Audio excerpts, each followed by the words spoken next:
আসসালামু আলাইকুম। আজকের অনলাইন ক্লাসে সবাইকে স্বাগতম। আমরা আজকে অর্থনীতি দ্বিতীয় পত্র নবম অধ্যায় সরকারি অর্থ ব্যবস্থার সরকারি আয়ের উৎস নিয়ে আলোচনা করব। আমরা গত কয়েকটি ক্লাসে এর শুরু থেকেই আমরা সরকারি অর্থ ব্যবস্থা কি, সরকারি আয়ের বিভিন্ন উৎসগুলো কি, কর কি, এগুলো আমরা দেখেছি। আজকে আমরা সরকারি যে আয়ের উৎস সেটি নিয়ে কথা বলবো। তোমরা জানো যে বাজেট হয়েছে। বাজেট হলো 5,68,000 কোটি টাকার একটি বাজেট হয়েছে। এই বিশাল বাজেটের অর্থ সংস্থান কিভাবে হবে আমরা পর্যায়ক্রমে ক্লাসের মাধ্যমে আমরা জানব। এবার আমি দেখাচ্ছি যে সরকারি আয়ের উৎসগুলোকে মূলত তিন ভাগে দেখানো যায়। এনবিআর নিয়ন্ত্রিত কর রাজস্ব, এনবিআর বহির্ভূত কর রাজস্ব, কর ব্যতীত প্রাপ্তি। প্রথমে আসি যে এনবিআর কি।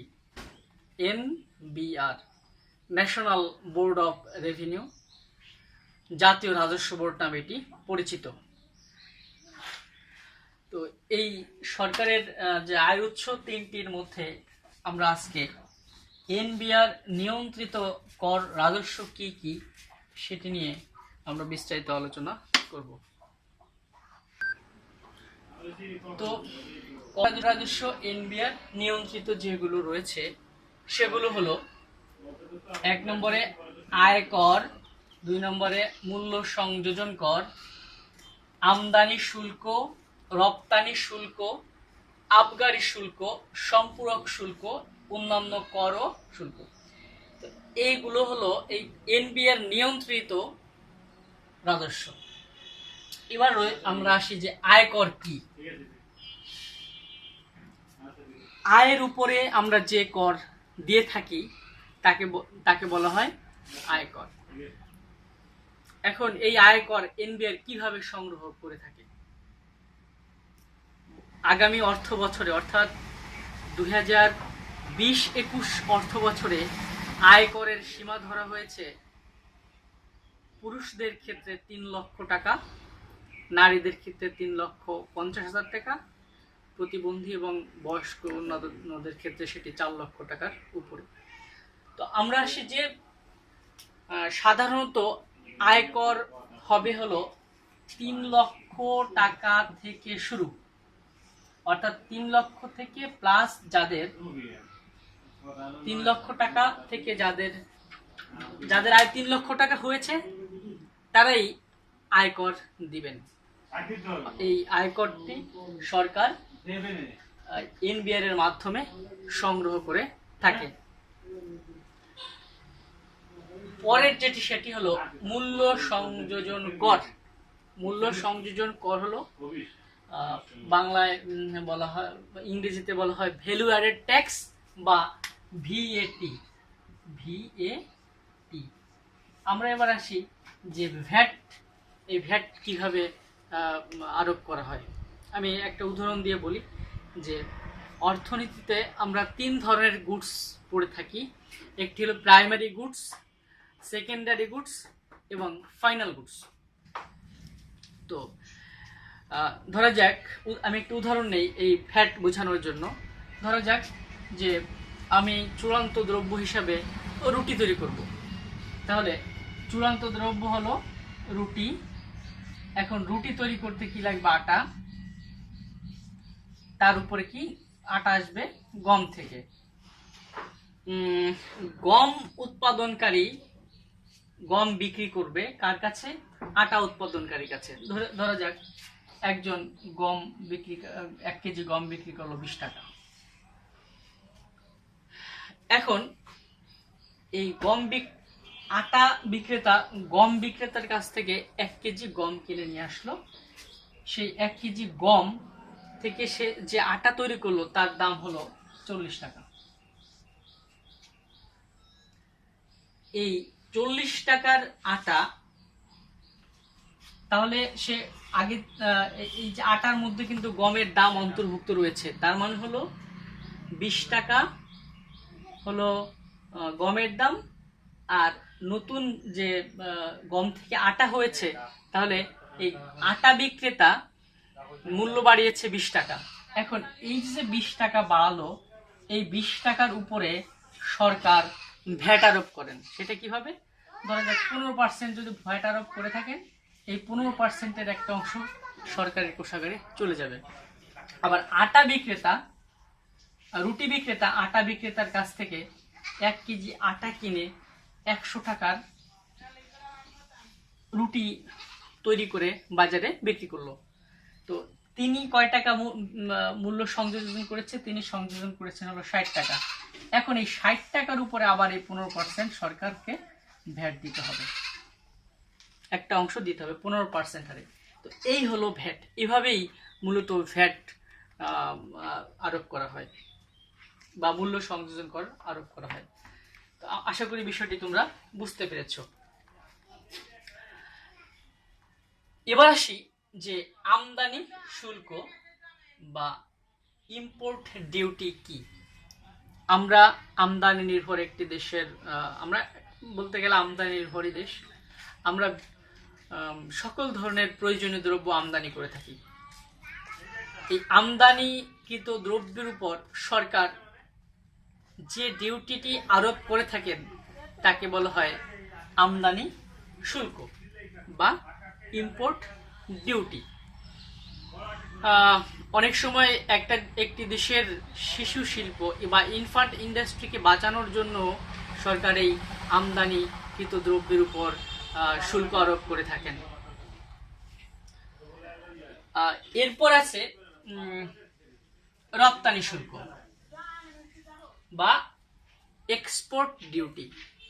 রপ্তানি শুল্ক কি? আমাদের দেশের অভ্যন্তরীণ থেকে যে সকল দ্রব্য ও সেবা সামগ্রী বিদেশে আমরা পাঠাই বা এক্সপোর্ট করি, সেটা হলো রপ্তানি। এবং সেই রপ্তানিকৃত দ্রব্যের উপরে সরকার যে শুল্ক আরোপ করে থাকেন তাকে বলা হবে রপ্তানি শুল্ক। অনেক সময় সরকার রপ্তানিকে নিরুৎসাহিত করার জন্য এই শুল্ক আরোপ করে থাকেন। তাহলে আমরা দেখলাম আয়কর দেখলাম, মূল্য সংযোজন কর দেখলাম, আমদানি শুল্ক এবং রপ্তানি শুল্ক দেখলাম। এবার আবগারি শুল্ক বা এক্সাইজ ডিউটি। এই আবগারি শুল্ক বা এক্সাইজ ডিউটি কি? দেশের অভ্যন্তরে যে সকল দ্রব্য উৎপাদন করা হয় তার উপরে যে কর আরোপ করা হয় তাকে আমরা বলবো আবগারি শুল্ক। এই আবগারি শুল্ক অনেক সময় আমদানিকে নিরুৎসাহিত করার জন্য আবগারি শুল্ক আরোপ করা হয়, বা আমাদের দেশে সরকার বিভিন্ন সময়ে কি করেন, সঞ্চয়কে নিরুৎসাহিত করার জন্য কি করেন, আবগারি শুল্ক আরোপ করে থাকেন। আমরা জানি যে যদি কেউ 1 লক্ষ টাকা ব্যাংকে রাখেন তাহলে বর্তমানে আমাদের একটা আবগারি শুল্ক সরকারকে দিতে হয়।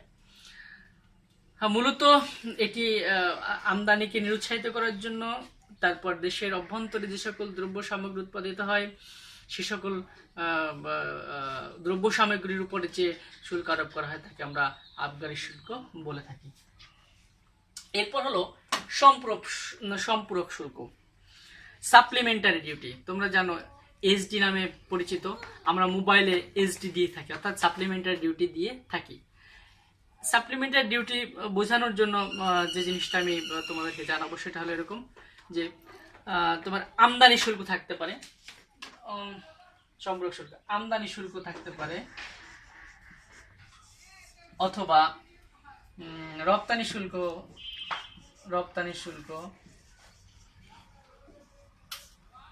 এই শুল্কর সাথে ভ্যাট থাকতে পারে অথবা ভ্যাট। এই শুল্কগুলোর সাথে যদি আরো প্লাস নতুন করে একটি কর আরোপ করা হয়, নতুন করে যদি আমরা কোনো কর আরোপ করি তার নাম হবে সম্পূরক শুল্ক। প্লাস কর, যে কোনো কর হতে পারে, এটি হলো আমাদের সম্পূরক শুল্ক। বিষয়টি আমি আবার বলছি, সেটি হলো আমদানির সাথে বা রপ্তানির শুল্ক তো আছেই, তার সাথে যদি আমরা নতুন করে আবার কোনো ট্যাক্স বা ডিউটি আরোপ করি তাহলে ওইটার নাম হবে সাপ্লিমেন্টারি ডিউটি। আমরা ওই যে যেটা বলেছিলাম, মোবাইলে আমরা সবাই মোবাইল কলের উপর আমরা সবাই কি দিয়ে থাকি, সাপ্লিমেন্টারি ডিউটি দিয়ে থাকি, চার্জ ডিউটি দিয়ে থাকি, ভ্যাট দিয়ে থাকি। তার মানে ভ্যাটও আছে, তা ভ্যাটের সাথে আবার আমরা কি করলাম, চার্জ ডিউটি দিলাম, আবার এই সম্পূরক শুল্ক বা সাপ্লিমেন্টারি ডিউটি আমরা দিয়ে থাকি।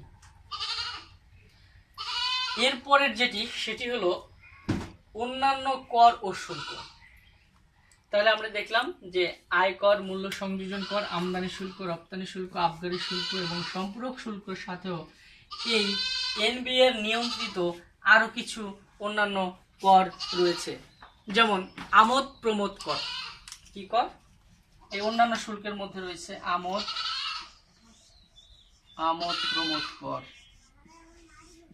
প্রমোদ কর। তারপর হলো তেল, গ্যাস, সেচ তো তোমরা সবাই জানো, কৃষি কাজে ব্যবহার করা হয়। এগুলোর উপরে কি থাকে, কর থাকে বা ডিউটি থাকে। এছাড়া পেট্রোল, ডিজেল, অকটেন,